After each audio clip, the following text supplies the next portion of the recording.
The film you are about to see is about young blue-collar workers, about the way they are different from their fathers, about their feelings toward their jobs and their lives. They happen to work at the Ford Pinto plant in Milpitas, California. They might work on an assembly line in any industry anywhere in the United States. The problems would be the same at General Motors or Chrysler, at RCA, General Electric, or International Harvester. What we saw at Milpitas is not peculiar to Ford or to the automobile industry. It is an expression of the crisis of our post-industrial society. And these companies are as much the victim of that crisis as its creator.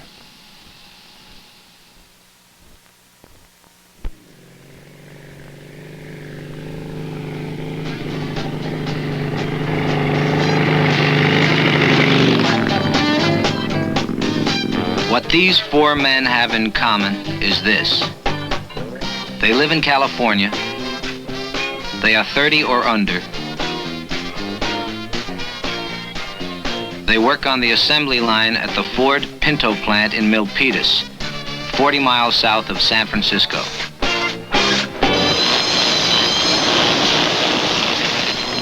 They are a new breed of blue-collar workers. They do not live like their fathers. They do not think about work like their fathers. 30 years from now, I don't want to be sitting on the iron horse counting cars. But as far as an assembly worker, I think it's a very downgrading job.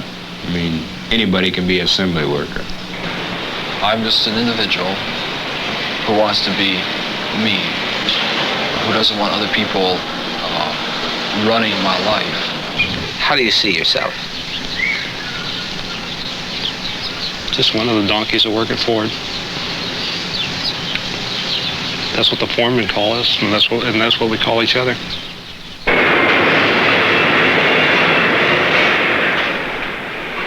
This new breed will soon become the majority of hourly, unskilled workers in this country. In the next hour, we are going to get to know four of them. They are like thousands of their contemporaries. Not all dislike their jobs. Not all are unhappy about the way they live. But what these four think and say reflect the feelings of many of their generation. If you are over 30, some of what you will see and hear may offend you. But this is what they have to say and what they are doing, and this is worth knowing and trying to understand. Because the one certain thing is that the future belongs to them.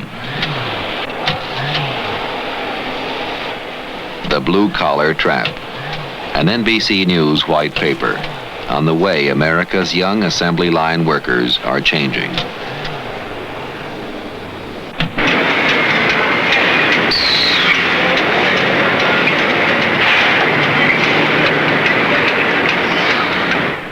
How do you find your way in America in 1972 if you are under 30 and unskilled? If your illness and your old age are cared for, but not the boredom of your job? My job is a very repetitive job. I do this 8 hours a day, the same thing. 51 windshields an hour, car after car. There's no break at 51 an hour. Do you think about anything else when you're wrapping 51 windshields with rubber and lining them up?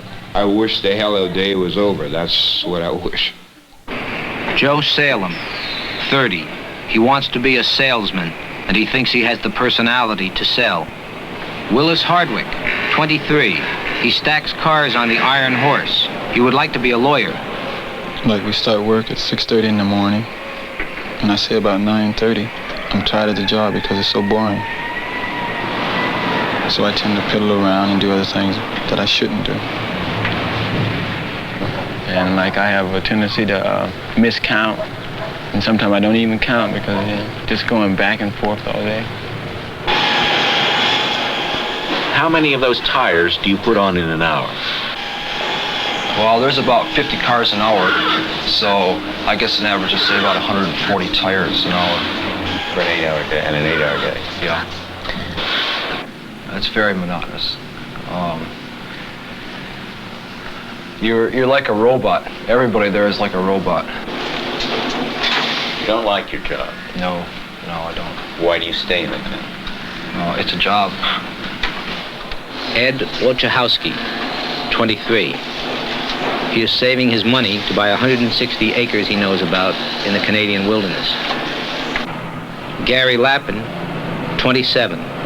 He drives cars off the assembly line and dreams of running a fish farm, or sometimes of becoming a hermit. I've driven cars where the steering wheels came off of my hand. I just put the steering wheel back on and drive the car. Do you report to a foreman what's wrong with a car like that? It's not my job to report. This is the Ford plant at Milpitas, where Gary, Ed, Willis, and Joe work, making Pintos, 50 cars an hour, 450 a day. 3,275 people work here.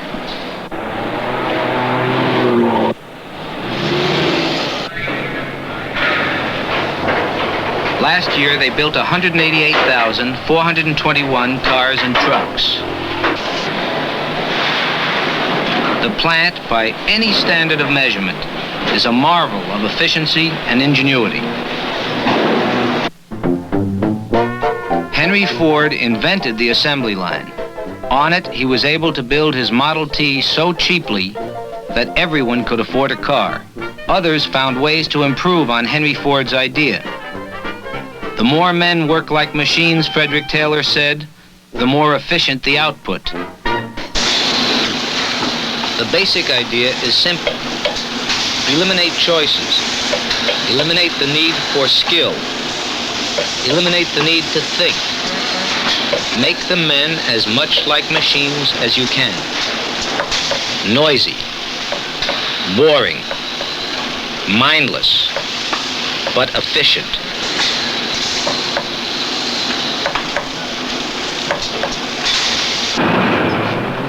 Last year, American assembly lines built 8,700,000 cars. But other people have learned how to build cars on the assembly line too. Volkswagen, Toyota, Fiat. In 1971, more than 15% of the cars sold in this country were foreign made. In the face of this competition, even though it is no longer increasing, a crucial problem for American car makers is how to get their workers to work harder, to produce more. For young American workers no longer seem to respond to the old incentives, and experiments in ways of building cars tried by Volvo, Toyota, and others have not been found acceptable by American car makers. No, I'm afraid we don't have any solutions. It's quite evident that some of the traditional motivators, such as money incentives, which have in the past seemed to induce a willingness on the part of employees to come to work, have lost to some degree, maybe some measure of their appeal. All I can say is that we're working vigorously at looking at alternatives, but it seems to me that the fact of the matter is that there's a certain amount of work that is, in a mass production industry like ours, inevitably repetitious. I suppose in a theoretical sense, you could take a car and say, here are the 20-some thousand pieces, and give it to an individual and say, okay, your task is to build this car and in as many hours as is required, working at with whatever assistance we can give you. Now perhaps, and it's only perhaps in my judgment, the individual would feel a greater measure of satisfaction in that kind of an assignment. But that's just not a practical way to go in our kind of business if we want to produce our kinds of products at reasonable costs that we can market at reasonable prices. But the new breed no longer accepts the old logic or the old ways. Their fathers lived by a work ethic they have never known, conditioned not by affluence, but by a depression and by the American dream of getting ahead. Their fathers work to make life better for their sons. They are the sons, and they do not find their lives better. They see the security for which their fathers struggled so hard as a trap for them. Most of them really have a high school education. I would say the vast majority of them have high school education. And I guess they take a look at that assembly line or some other jobs, some other simple jobs, so to speak. And I would imagine they wonder to themselves, well, you know, how am I going to use my high school education putting a wheel on the car and putting 5 nuts on the darn thing and doing this day in and day out? What's in it for me? The young people today are not going to put up with the same conditions that we put up with even after the union came in. They'll just walk off. They'll rebel. They do not see their jobs as the center of their lives. A boring job that pays for their food and shelter is not enough. They are looking for meaning beyond work. The old beliefs are dying. The old loyalties are dying. They're paying me to do a job, but that doesn't mean I have to like it. That doesn't mean I have to wear a big Ford badge and say I work at Ford Motor Company. I have to have a job, and Ford happened to be there when I needed a job.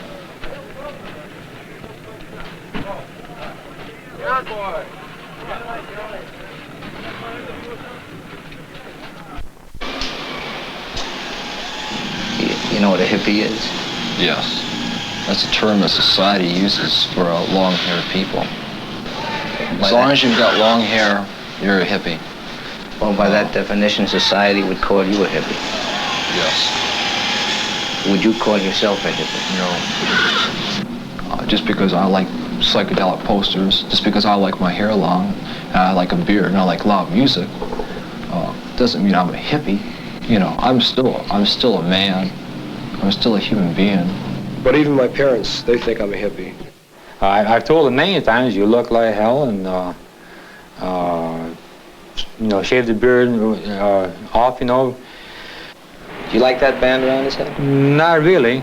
That band around his head looks like some more of those hippies you see them walking down the street. Now, if I didn't know him, I'd say he's a hippie. Okay, my mom thinks I'm a radical.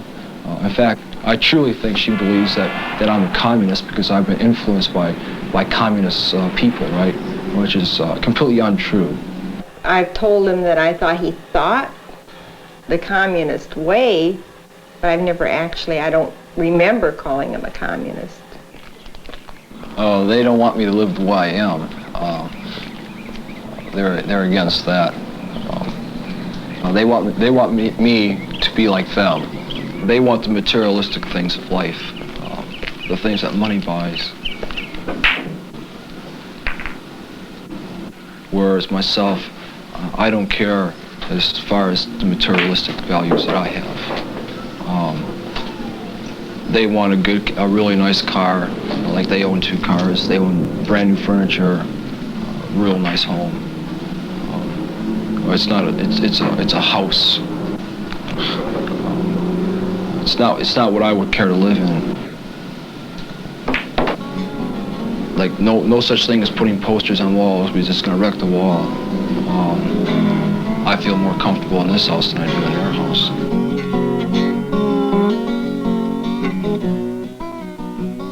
Well, here I would say that Doug and I live pretty well close to an anarchy. We like it better this way because we have more room, more freedom. We like to keep it as clean as possible. Like once a week, we'll go through and clean the house up real good, move all the furniture, you know, sweep all around. The only hassle is the dishes. I don't think no guy likes to do dishes. Do your parents ever visit you here? They've never been to this house, no. Well, I've never gotten an invitation, really. I've told them, you know, anytime you want to come over, you know, just give me a phone call, so at least we can, you know, straighten the place up. He might have said, you know, you're welcome anytime, but I just don't feel I can go ring his doorbell. Ed, what does your father do for a living? My dad works at Ford's, like myself. He's an electrician there in the maintenance section. Has he been there a long time? Yes, I guess about 23 years. How do you feel about the way he's worked and the way he's lived his life? I think he's overworked. For example, last weekend he worked Monday through Friday, and he worked 8 hours Saturday, he worked 12 hours Sunday. That's really killing the guy, you know. He doesn't mind it though because he gets the money. That's what differs between him and myself. You know, he's always after that money, where I don't care. You don't want to stay at Ford's for 30 years. Oh no, I couldn't picture myself living there. Doing that for just a pension. I couldn't see that.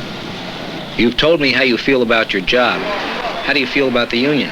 The union, they're not doing their job, I don't think. But hasn't the union done a lot to raise your wages and improve your working conditions? Well, that's in the past. I want to help improve that place now. And the union will not listen to me because it is run by a lot of older people that don't want to listen to us. You know, that's the whole thing. They just don't want to listen to us. They ignore us. Do you want to get rid of the union? We can't do that. Then the company would definitely take over us then, and we, looking back in the when Ford's first started, like when my grandfather was working for Ford's, he couldn't even get off the line to take it. So you're the third generation in your family working for Ford? Yes. But you say you don't want to work at Ford. Then why don't you just quit? If I was to quit that job, where would I go? What would I do? How am I going to eat? Where am I going to live? I don't like to work at Ford's. Okay, and I said that. I work at Ford's because I have to work at Ford's. Because outside that door, there's no other way I can survive.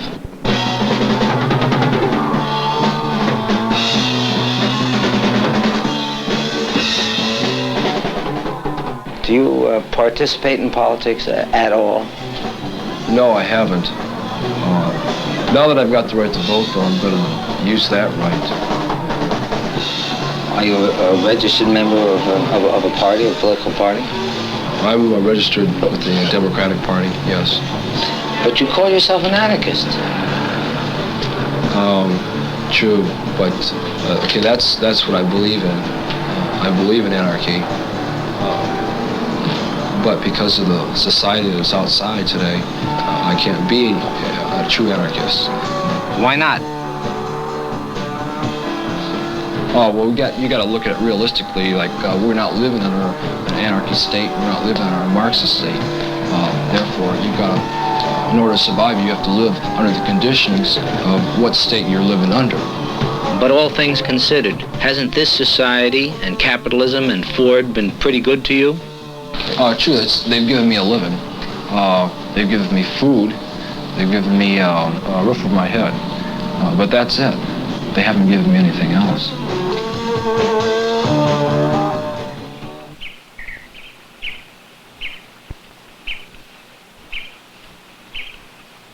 Could I ask if you love your country, despite all this? Do I love my country? Let's say I love the United States as a country itself, as far as the scenery goes. But I don't like what it represents. What do you want, Ed?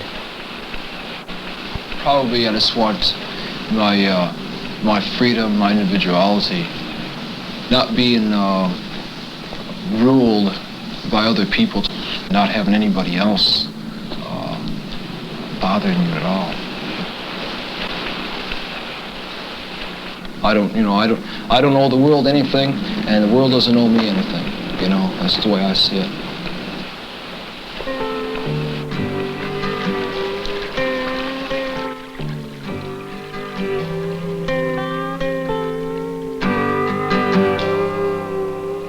It's not time to make a change. Just relax, take it easy. You're still young, that's your fault. There's so much you have to know. Find a girl, settle down, If you want, you can marry. Look at me. I am old, but I'm happy. But take your time, think a lot. Why, think of everything you've got. For you will still be here tomorrow, but your dreams may not.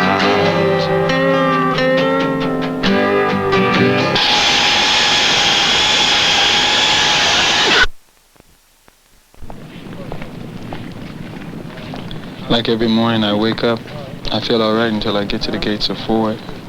And then I start feeling sick. Then I think about coming home. Sometimes I turn around and come home because I feel sick, thinking about being there at work all day.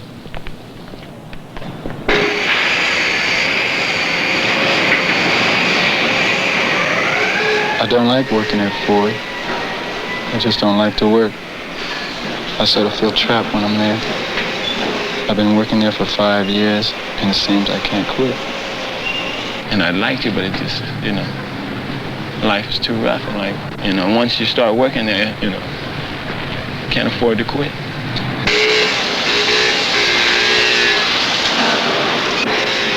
What would you do if you could? I've always wanted to be a lawyer. I went to college for it, but then I dropped out. 30 years from now, I don't want to still be sitting on that iron horse counting cars. I like to quit now. But you don't quit. Have you ever done anything to a car when you felt angry? I dropped a few cars off the iron horse, and I banged a few doors, and I put a few cars on the wrong line. What do you mean, dropped a few cars? I dropped them off the iron horse, rolled them off, and they dropped to the ground. Do you take quite a few days off in the course of the year? Quite a few. How many is quite a few? Well, I say out of a year, I might take about 60 or 70 days off. 60 or 70? About 60, right? Something like that. Quite a few. Might you lose your job for that? No. I've been written up because they say I've been disrespectful towards a foreman, but I wouldn't lose my job. How come, having been written up and with all those absences, you rate such an easy job? It's because I was wounded in the war, and my leg is messed up, so they gave me an easy job. I was a sergeant. I was a squad leader of the weapons squad. I was hit 5 times from a grenade. I was evacuated the next day, and I had 3 operations on my leg. And I was paralyzed for a few months. In the hospital, did they give you drugs? They gave me drugs that night, so I wouldn't go into shock or anything. Do you think you picked up any drug habit from the wounds? No. What drugs have you used? Well, I've smoked grass. I tried heroin.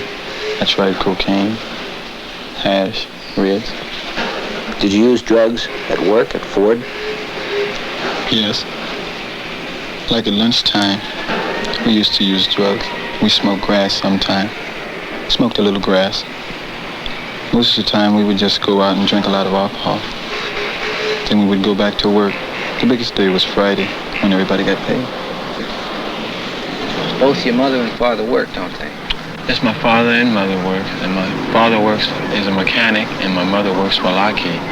They've always worked. My father works all his life. Well, Willis not had a hard life. I had a hard life. I really mean a hard life. I come up under the boondocks. When I started working in the field when I was about 7 years old.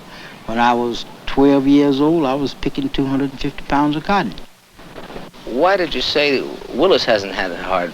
Well, of course, he never done nothing. He never had to do anything work. Do you think he's working as hard now as you did when he was his age? No, never will. No, never will. Well, I said when I was 17 years old, I was taking care of my 5 in family. So, see, he never would be able to do work at $1 a day and take care of 5 people. He won't ever make it.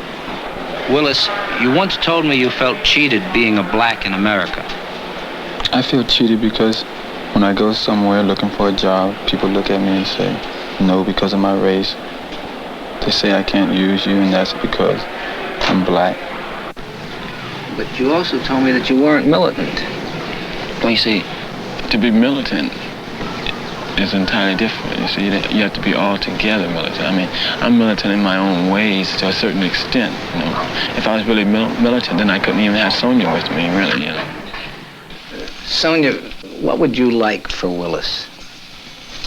Well, what he's doing right now, I really don't like. I don't like the idea of him going off to Ford Motor Company at 6:30 in the morning, waking up at 6 o'clock in the morning. Actually, waking up at 5 o'clock in the morning to get on the road at 6 and staying in that place till 5 or 3 o'clock, or, you know, if he works overtime.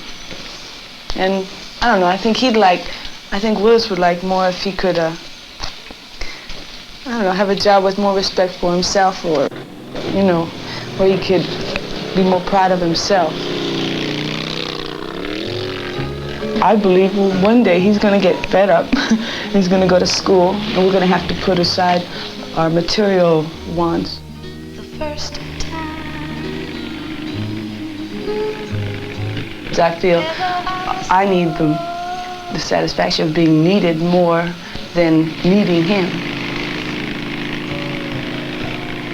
I thought the sun rose in your eyes. We have ourselves. The only thing we have together is ourselves. And the moon and the stars were the gifts you gave to the dark.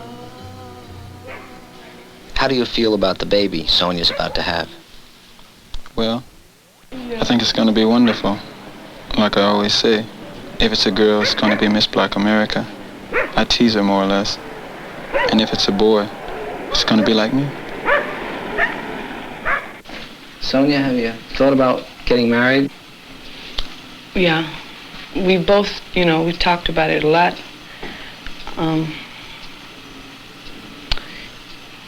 It's the biggest step, I think, yeah, that we could make. But yeah, I think in a couple of years, if we make it through that, then there's no other man I'd want to marry except Willis. Or, you know, it's just I want to make sure that when I do make those vows, you know, the respect I have for the marriage vows, I want to make sure it's for life. Well, on this marriage thing, what about the parents, both parents? How do you deal with them on marriage and on your relationship? His family has, you know, said, well, this is my son. Whatever you do, no matter what you do, it's fine with me. My parents, well, she made a decision now. She's not our daughter. Or, you know, they've cut us off. Her father hates me. He's threatened to kill me. And when I called him about the baby, Sonia was having a baby. He said he didn't want to be bothered with it. No concern of his. On May 12, 1972, Gabriel was born to Sonia and Willis. He weighed 9 pounds, 10 ounces.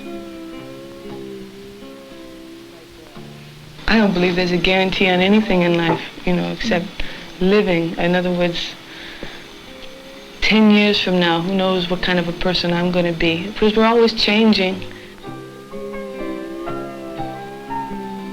It'll be struggling still, but I still could see us together, you know. Well, at first it didn't seem to bother me. When we first got married, maybe it was just the newness of him and I being married together in the new life.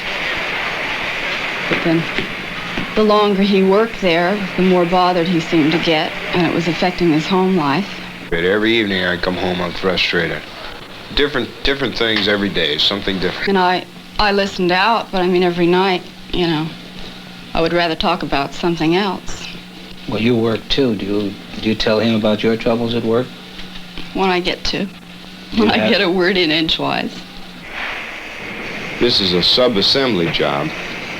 It used to be a 4-man operation. When I came on the scene, they cut it to 2 men. when they started running the Pintos, they cut it to a one-man operation. Why do you think they asked you to do the job alone when it once was a four-man job? Well, I figure that my agility is much better than the previous people that have done it. Do you have any trouble with your foreman? Quite a bit. We're constantly at each other's throats. He expects too much out of people. You do as much as you can, and they still want more out of you. I really don't have any friends that I would call close friends at work. You don't trust them? No, I don't trust them. Why is that? Everybody's in there for themselves. They don't worry about me, the next guy. Do you sometimes take a day off from work just because you feel like it? I have been taking quite a bit off, yes. I haven't, no special day. Sometimes Mondays, sometimes Thursdays, sometimes, any one day of the week, except Friday. Friday is payday, so I don't ever take off on Friday. What's the way out of it for you at Ford? Is it getting a job as a foreman? I wouldn't have a supervisor job. I would like to get into sales, some type of sales, electronic sales. I like sales. I think I can make a good salesman. Do you want him to change jobs? Well, if it means us being happier, yes, because it does affect our home life. When he's miserable, sometimes he gets miserable at home, and things just don't work out. Grouchy. Not understanding. Don't pay enough attention to our son. Would you call it a good marriage? I would say it's a good marriage, yes. We have our little disagreements about certain things, but I would say on the whole it's a good marriage. And I want to make it work.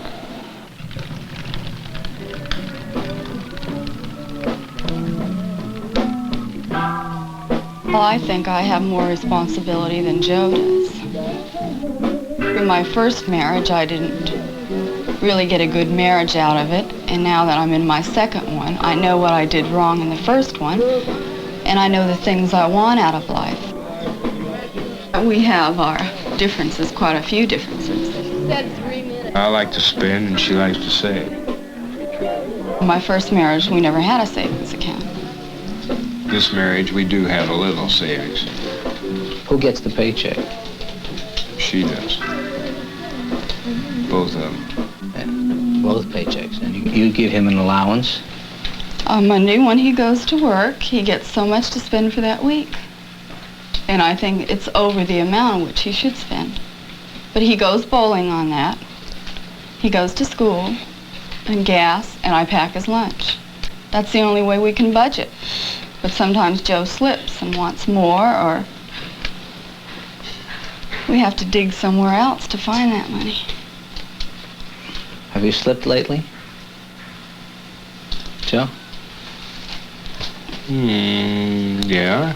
Sometimes little white lies come out of the ceiling. Like what? Like you slipped. Like not going to work one day. I told him, I says, they're paying you to do a job. They hired you to do the job. They're paying you. Now you should be there, whether you like it or dislike it. That's how I feel. Does anybody say that she's wearing the pants in the family? He does. Once in a while, just kidding. Oh yeah, I get that at work all the time. But I have told a couple him of good buddies, or not good buddies, but a couple of guys at work that say they have a wallet full of money. And it makes me feel jealous that, I got 5 cents in my pocket and these guys got $200-300 in their pockets. Socially, did it ever bother you that your husband was an assembly line worker, a man who worked with his hands, not a doctor or lawyer? No. Does it bother your family at all? No. It does me. My father's brothers, sisters, all have own businesses. All have money. And I'm more or less the black sheep. And I want something more out of saying, I work at Ford, or I work here with my hands. If I was a mason contractor or something like that, where I had a real profession, then I wouldn't mind. But as far as an assembly worker, I think it's a very downgrading job. I mean, anybody can be an assembly worker. In your personal life, Joe, what bothers you the most these days?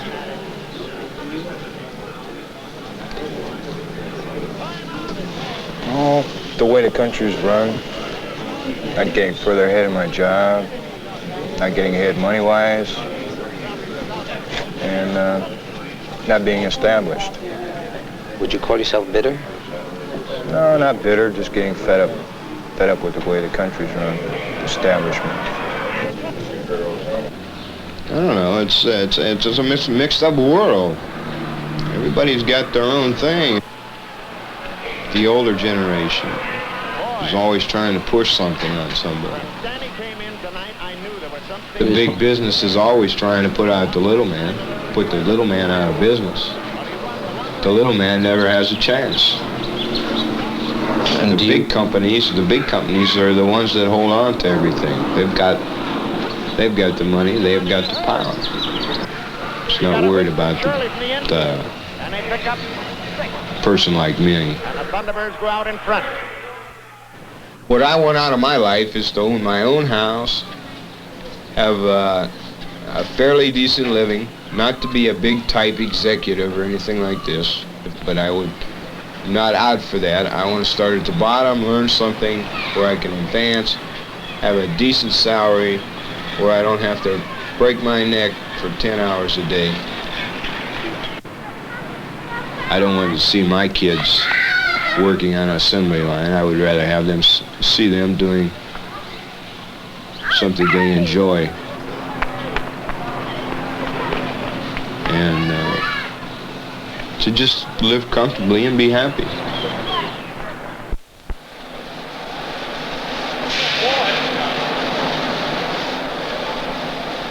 When I first got hired into Ford, my foreman at the time used to come up to me every day and tell me to quit. Why don't you go back to school before it's too late? And I really didn't know what he meant back then, but as you get the number of years into the plant, it's like security. You don't want that kind of security where you're trapped.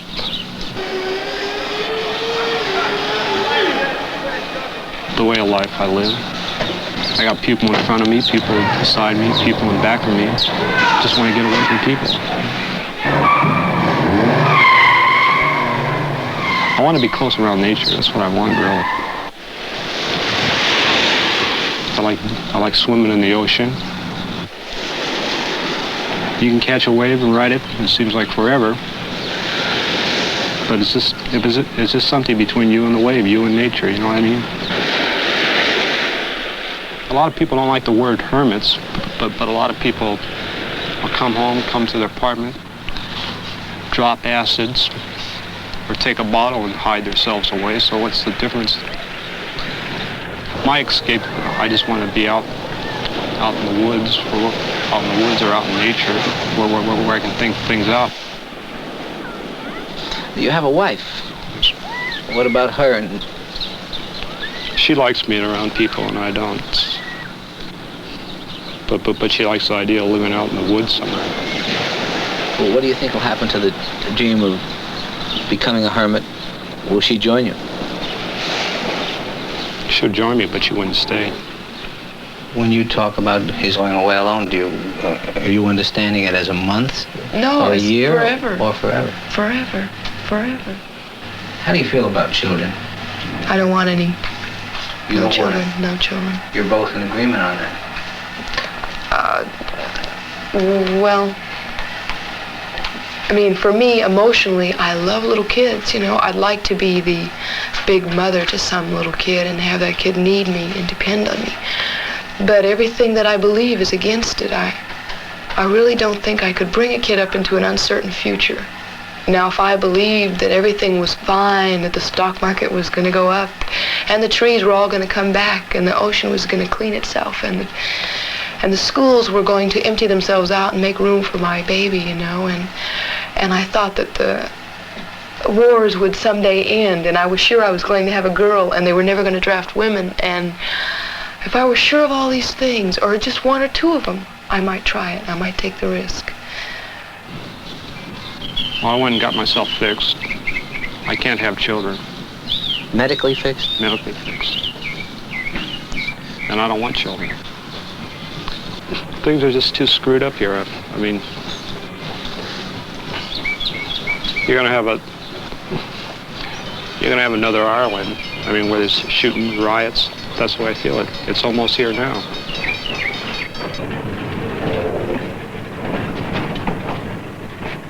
They tell me about 20 years ago, if a person would have burned the American flag, he would have been hung on the spot. But today you can burn a flag, shoot a judge, shoot a cop, and become a hero. I bought a rifle. I got 1,500 rounds for it. I'm ready, but to protect myself. Linda, how did you first meet Gary? In a church. I'm not looking for another. I met him in the church. The only one with a beard. And so we got together, being the two oddest ones, I suppose, at the time. You know my love goes with you. Your love stays with me. It's just the way life changes, like the shoreline of the sea. Let's not talk of love or change, things we can't untie. Your eyes fill with sorrow, hey, that's no way to say. Well, I was so stoned on my wedding. I had so many tranquilizers in me and so many sleeping pills. My brother was holding me up on one side, Linda was holding me up on the other side. I couldn't even put the ring on her hand. When did you find out that he had a real drinking problem and a real pill problem? A couple of months later, after we got married, he was very quiet, and I discovered that most of our long discussions were with a little help of alcohol or a pill or something to help him. Were you drinking in Vietnam? That's where I started drinking. 2 quarts a day sometimes. Did you find yourself drunk out on patrol? Well, I guess you'd call it that. I had to take a drink before I'd go out. Take a drink when I come back in, because I was really getting shook up because these people got killed on their last day there, and I didn't want to go out there. So they put me in a medical supply tent, and I had access to anything I wanted. When did you first start taking other drugs? Started taking bennies at Ford. I don't know, maybe it's because I look so down all the time, but some guy said he'd give me something to pick me up. So I took them as just bennies. But just by taking them that couple times, I started taking, it's about 200 a week. I used to get so depressed on these stupid bennies, man. I'd see some ant crawling across the floor. I'd look at that ant, start thinking about that ant, I'd be bawling right on the line. I mean, I'd come down so bad. And then you'd take another benny. If you could stay up, you'd never have to come down. Linda, you were on drugs too. How did that happen? Went to San Francisco. I'd heard about the hate. It was not like it is or became, but it was very close to it. Fell Street Park was a place to pick flowers and play and take pills and get stoned, and I had a very good time there while I was there, but I could see that it wouldn't last and that it was unreal. If I'd have thought that it would last, if I'd have thought it was real, I would have stayed. Tell me about the church you go to. Well, it's kind of hard to describe. The first time I went, I couldn't believe everybody was that happy without taking drugs. Are there a lot of pill takers at the church? And drug users? It's about 1/3 of the church used to be drug users.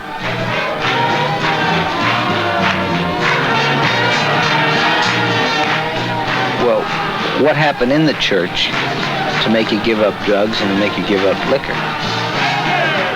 Well, my pastor has a saying, let me clean up the inside, the outside I'll clean up myself.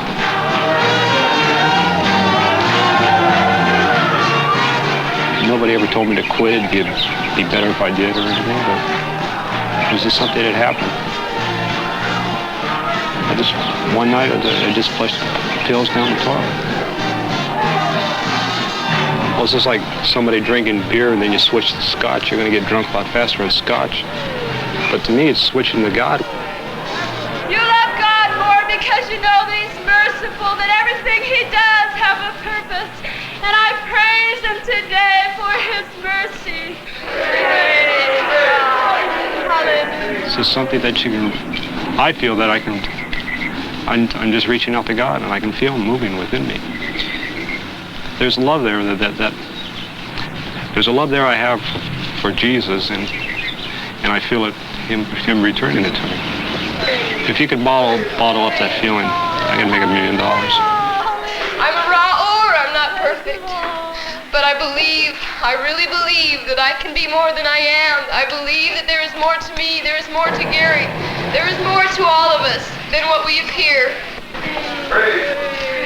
The way I figure it, I'll never get enough money to get ahead where I'll be able to get out. I'll just probably be at Ford till I die. If we really see the goal that is ahead of us, if we know what that temple is, if we keep it in our hearts, we can become a temple in the city of the living God. We can create on this earth the new Jerusalem.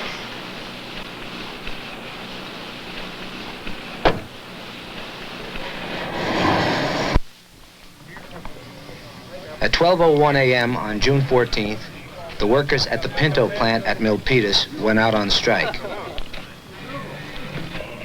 Ford would make no comment on the issues. The union said they were about working conditions, safety, and health. It stinks.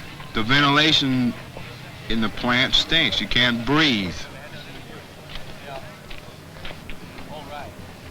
When the exhaust gets so bad in there, the plant's 1 mile long. You can stand at one end, you can't see the other end of the plant.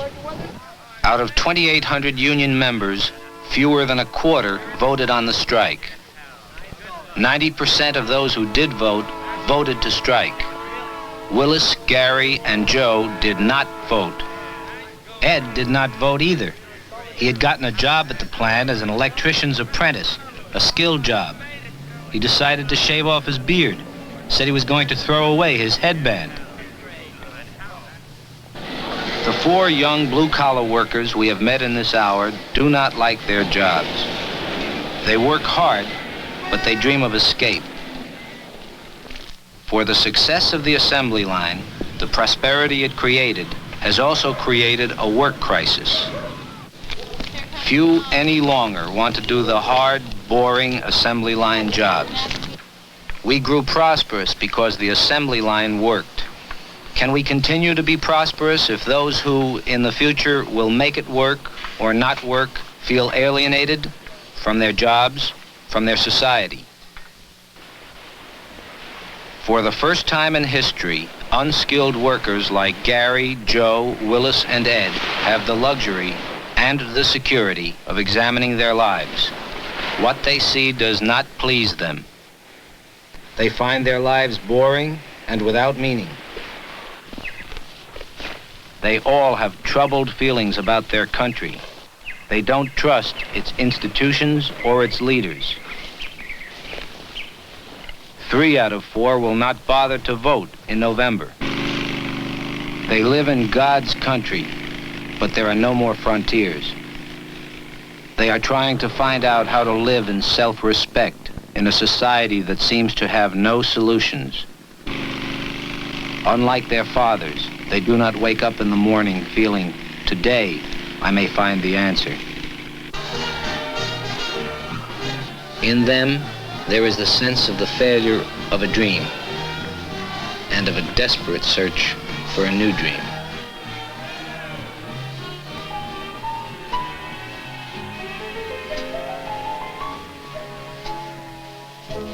All the sad young men singing in the cold,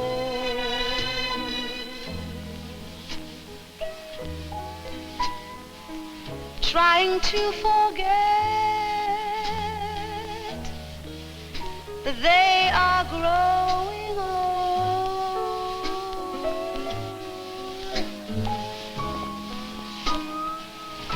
All the sad young men. 3 weeks after it began, the strike ended. Ed, Willis, Joe, and Gary went back to their jobs at the plant.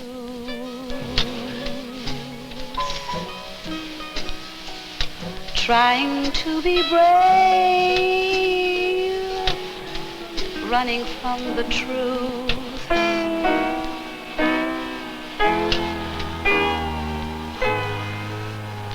Sad young men are growing old.